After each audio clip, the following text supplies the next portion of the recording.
நம்ம சேனலில் புனித ஜார்ஜியார் அவர்களின் வாழ்க்கை வரலாறு பற்றி பார்க்க போகிறோம். This video sponsor by mod mobile app.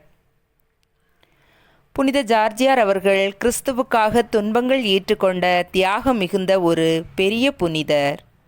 இறை பக்தியும் இறையன்பும் இறை ஞானமும் தன்னதாக்கிய துறவி.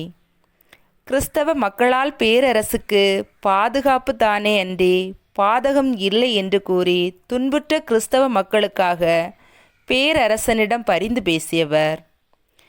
மிகவும் தாழ்மையானவர். ஜெபம் தனது உயிர் மூச்சாக மாற்றியவர். பொறுமையும் இறை பக்தியும் மிகுந்த சிறந்த இராணுவ வீரர். இறைவனுக்காக தனது வாழ்வை அர்ப்பணம் செய்து இடுக்கமான பாதையில் புனிதமுடன் பயணம் செய்து புனிதராக மாறியவரே புனித ஜார்ஜியார். இவர் பாலஸ்தீனாவில் செல்வாக்கு மிகுந்த குடும்பத்தில் 275ஆம் ஆண்டு திரு ஜெரோன்சியஸ் திருமதி பாலிக்ரோனியா என்பவரின் மகனாக பிறந்தார். கிறிஸ்தவ விசுவாசத்தில்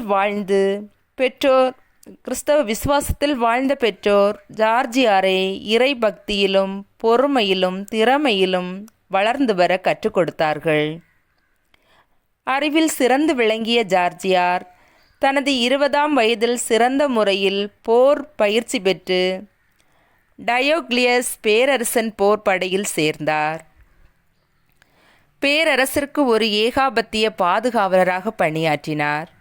போர் வீரராக தனது பணியாற்றிய தருணத்தில் தனது பெற்றோரை இழந்தார். பெற்றோரின் அன்பும் அரவணைப்பும் பாதுகாப்பும் இன்றி தவித்தபோது இறைவனின் துணை நாடினார். இறைவனின் அன்பும் அரவணைப்பும் பாதுகாப்பும் பெற்றுக்கொண்டார். அரசரின் மனம் கவர்ந்த சிறந்த போர் வீரராகவும் உற்ற தோழனாகவும் அரசவை தலைவர்களுள் ஒருவராகவும் படை தளபதியாகவும் உயர்ந்தார். ஒருமுறை ஜார்ஜியார் சைலனா என்னும் வழியாக பயணம் செய்து கொண்டிருந்தார். சைலனா என்னும் இடத்தில் பறவை நாகம் ஒன்று ஊருக்குள் வந்து மக்களை துன்புறுத்தி கொண்டிருந்தது. பறவை நாகத்திற்கு விலங்குகள் பறவைகள் இரையாக போட்டார்கள். நாட்கள் நகர விலங்குகளை இரையாக போட வேண்டிய நிலை ஏற்பட்டது. தினமும் குலுக்கல் முறையில் மக்களை தேர்ந்தெடுத்தார்கள். ஒருமுறை அரசனின் மகளின் பெயர் விழுந்தது.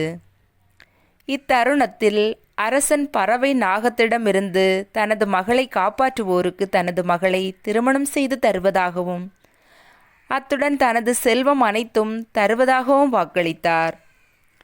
இத்தருணத்தில் ஜார்ஜியார் பறவை நாகத்தை கொன்று அரசரின் மகளை காப்பாற்றினார். அரசரின் மகளை திருமணம் செய்யாமல் நற்செய்தி அறிவிக்க அனுமதி கேட்டார். அரசரின் அனுமதி பெற்று ஆண்டவராகிய இயேசு கிறிஸ்துவை அறிவித்தார். எண்ணற்ற மக்கள் திருமுழுக்கு பெற்று கிறிஸ்தவராக மாறினர். கிறிஸ்தவம் விரைவாக பரவிக்கொண்டிருந்ததை கேள்விப்பட்ட டயோக்ளியஸ் அரசன் கிறிஸ்தவ மக்களை கொலை செய்ய ஆணையிட்டான். இதை கேள்விப்பட்ட ஜார்ஜியார் டயோக்ளியஸ் பேரரசனிடம் சென்று கிறிஸ்தவர்களுக்காக பரிந்து பேசினார். ஜார்ஜியார் கிறிஸ்தவர் என்று உணர்ந்து கொண்ட அரசன் கொந்தளித்தான். அப்பல்லோவை வணங்க ஆணையிட்டான்.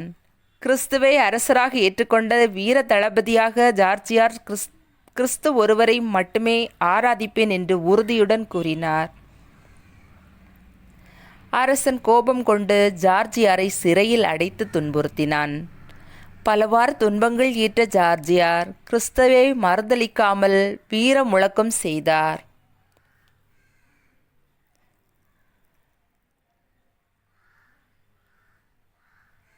ஜார்ஜியார் கிறிஸ்துவின் மீது கொண்ட நம்பிக்கையை பார்த்த இராணுவ வீரர்களும் மந்திரவாதிகளும் மனம் மாறினர். டயோக்ளியஸ் மிகுந்த கோபம் கொண்டு ஜார்ஜியாரை கழுமரம் ஏற்றி கொலை செய்து உடலை கடலில் வீசினான். ஜார்ஜியார் மறுநாளே உயிருடன் வந்தார். மீண்டும் அவரை தீயிட்டு எரித்தனர். அதிலிருந்தும் உயிர் பிழைத்தார். இறுதியாக சக்கரத்தில் இட்டு அரைத்து உருக்கிய ஈயத்திலிட்டு மூடி ஆழ்குழியில் புதைத்தான்.